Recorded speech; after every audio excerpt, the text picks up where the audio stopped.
नमस्कार। अमेरिकी स्टॉक्स में इन्वेस्ट करना जैसे एप्पल या टेस्ला के शेयर खरीदना अब पहले से कहीं ज्यादा आसान और रेगुलेटेड हो गया है। पर क्या कभी सोचा है कि जब भारत से बैठे बैठे कोई एक शेयर खरीदने का ऑर्डर देता है तो उस ऑर्डर का पर्दे के पीछे असल में होता क्या है? आज हम इसी सफर को समझने वाले हैं। हाल ही में एक नया प्लेटफॉर्म लॉन्च तो हो गया है, लेकिन इस सुविधा के पीछे ना अमेरिकी मार्केट सिस्टम की एक बहुत ही अलग और छुपी हुई दुनिया है।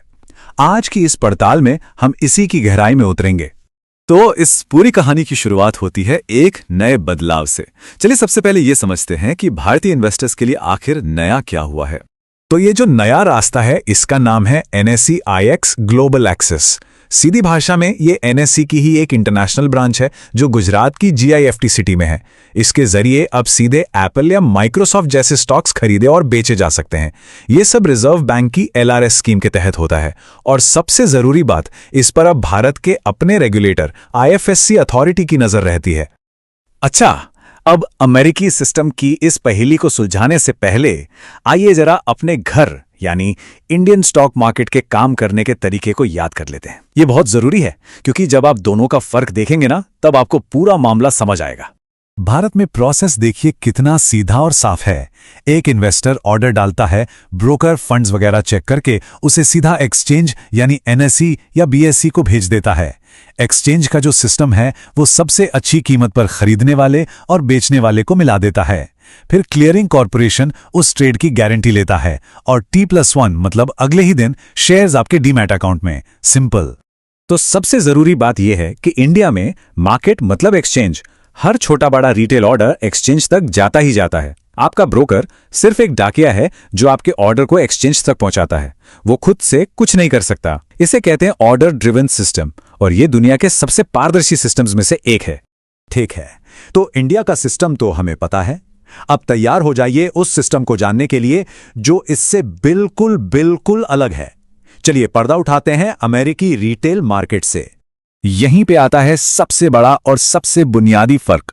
जैसा कि हमने कहा, भारत में ब्रोकर सिर्फ एक एजेंट है, लेकिन अमेरिका में ब्रोकर एक ब्रोकर डीलर है। इसका मतलब यह हुआ कि वो सिर्फ आपका ऑर्डर आगे नहीं बढ़ाता, बल्कि वो आपके ऑर्डर को किसी और को बेच भी सकता है। और अब सुनिए सबसे हैरान करने वाली सच्चाई। जब अमेरिका में कोई रिटेल इन्वेस्टर मतलब हम आप जैसे लोग कोई स्टॉक खरीदते हैं तो 90% से ज्यादा चांस है कि उनका ऑर्डर कभी न्यूयॉर्क स्टॉक एक्सचेंज या नैस्डैक जैसे बड़े एक्सचेंजों तक पहुंचता ही नहीं है। जी हां, आपने बिल्कुल सही सुना। तो फिर वो जाता कहां है? देखिए, अमेरिकी रिटेल ऑर्डर का रास्ता एकदम अलग है। ऑर्डर ब्रोकर से निकलकर जाता है सिटाडेल सिक्योरिटीज जैसी एक बहुत बड़ी होलसेल कंपनी के पास। इन्हें कहते हैं मार्केट मेकर्स। इसे ऐसे समझिए कि आप रिटेल दुकान पर नहीं बल्कि सीधे कंपनी के गोदाम से सामान खरीद रहे हैं। वो कंपनी खुद ही आपके ट्रेड की दूसरी पार्टी बन जाती है और अपनी जेब से मतलब अपनी इन्वेंट्री से आपको शेयर्स बेच देती है। ये पूरा का पूरा सौदा पब्लिक एक्सचेंज के बाहर उस कंपनी के प्राइवेट सिस्टम में ही निपट जाता है। हाँ, लेकिन ये सब ऐसे ही नहीं होता। एक नियम है जिसे national best bid and offer यानी NBBO कहते हैं। इसका सीधा सा मतलब यह है कि वो मार्केट मेकर आपको ये गारंटी देता है कि वो आपको जो कीमत दे रहा है वो पब्लिक एक्सचेंजों पर मौजूद सबसे अच्छी कीमत के बराबर या उससे बेहतर है। तो ये मार्केट मेकर्स पैसा कैसे बनाते हैं? ये कमाते हैं शेयरों की खरीद और बिक्री की कीमत के बीच के बहुत छोटे से अंतर से, जिसे स्प्रेड कहते हैं। मान लीजिए वो एक शेयर $100 में खरीदते हैं और किसी को $100 और 1 सेंट में बेच देते हैं। अब ये 1 सेंट कुछ नहीं लगता, पर जब ये दिन में करोड़ों अरबों बार होता है तो आप अंदाजा लगा सकते हैं कि ये कितना बड़ा बिजनेस है। लेकिन सोचने वाली बात है ना, सिटाडेल जैसी अरबों खरबों डॉलर की कंपनियां हमारे आपके जैसे छोटे छोटे $100-200 के ऑर्डर्स के पीछे क्यों पड़ी हैं? जवाब है प्रिडिक्टेबिलिटी, मतलब अनुमान लगाना आसान होता है। जब कोई बड़ा हेज फंड लाखों शेयर बेचता है तो हो सकता है उनके पास कोई अंदर की खबर हो, लेकिन जब हम जैसे आम निवेशक कुछ शेयर खरीदते हैं तो ये किसी ट्रेंड पर आधारित होता है। इसलिए रिटेल ऑर्डर्स को अनइन्फॉर्म्ड माना जाता है। इनसे मार्केट को हिलाने वाला कोई बड़ा खतरा नहीं होता और यही बात उन्हें इन मार्केट मेकर्स के लिए बहुत कीमती और कम रिस्क वाला बनाती है। और इसी पूरे बिजनेस मॉडल को चलाने के लिए एक बहुत ही विवादास्पद तरीका इस्तेमाल होता है जिसे कहते हैं PFOF, payment for order flow या PFOF। इसका सीधा साधा मतलब है कि मार्केट मेकर आपके ब्रोकर को पैसे देता है। क्यों?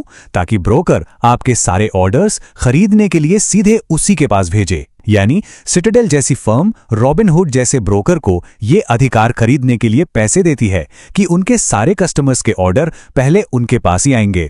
अब जो लोग इसे सपोर्ट करते हैं वो कहते हैं कि ये तो विन विन विन सिचुएशन है। इन्वेस्टर को जीरो कमीशन ट्रेडिंग मिल गई, चलो बढ़िया, ब्रोकर ने भी पैसा कमा लिया और मार्केट मेकर को भी मुनाफे के लिए कम रिस्क वाले ट्रेड्स का फ्लो मिल गया। सुनने में तो सब अच्छा लगता है ना? लेकिन आलोचक कहते हैं कि यहीं पर सबसे बड़ी गड़बड़ है। सोचिए, एक ब्रोकर का काम क्या है? अपने क्लाइंट के लिए सबसे अच्छी डील खोजना। लेकिन जब उसे मार्केट मेकर से भी पैसे मिल रहे हो तो क्या वो सच में आपके लिए बेस्ट डील ढूंढेगा या फिर वो उस मार्केट मेकर को फेवर करेगा जो उसे ज्यादा पैसे दे रहा है?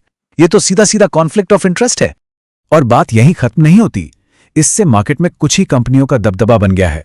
सोचिए, अमेरिका के 10 में से 8 रिटेल ऑर्डर सिर्फ 3 बड़ी कंपनियां हैंडल करती हैं। और जब देश की लगभग आधी स्टॉक ट्रेडिंग पब्लिक एक्सचेंज के बाहर अंधेरे में हो रही है, तो स्टॉक की सही कीमत तय करने का जो पब्लिक प्रोसेस है, जिसे प्राइस डिस्कवरी कहते हैं, वो भी तो कमजोर होता है। तो चलिए अब वापस आते हैं इंडिया। इन सब बातों का एक भारतीय निवेशक के लिए क्या मतलब है? ये जो नया एनएसई वाला रास्ता आया है, इससे इस पूरी तस्वीर में असल में क्या बदल रहा है? इस स्लाइड में फर्क एकदम साफ है। पहले आपका पैसा इंडिया से सीधा अमेरिकी ब्रोकर के पास जाता था। अब आपका पैसा पहले इंडिया में ही गिफ्ट सिटी में बने रेगुलेटर के पास से गुजरता है और फिर अमेरिका जाता है।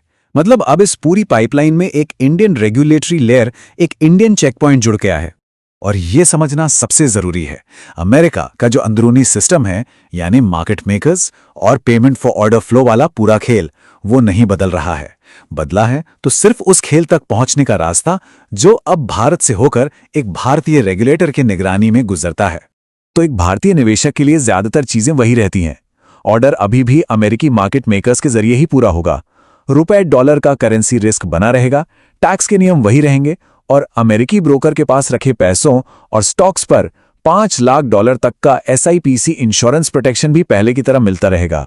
तो अंत में एक बड़ा सवाल ये बचता है, अब जब अमेरिकी बाजार तक पहुंचने का रास्ता भारत से ज्यादा रेगुलेटेड और व्यवस्थित हो गया है, तो क्या ये विदेशी निवेश को आखिरकार भारतीय रिटेल निवेशकों के लिए मुख्यधारा बना देगा?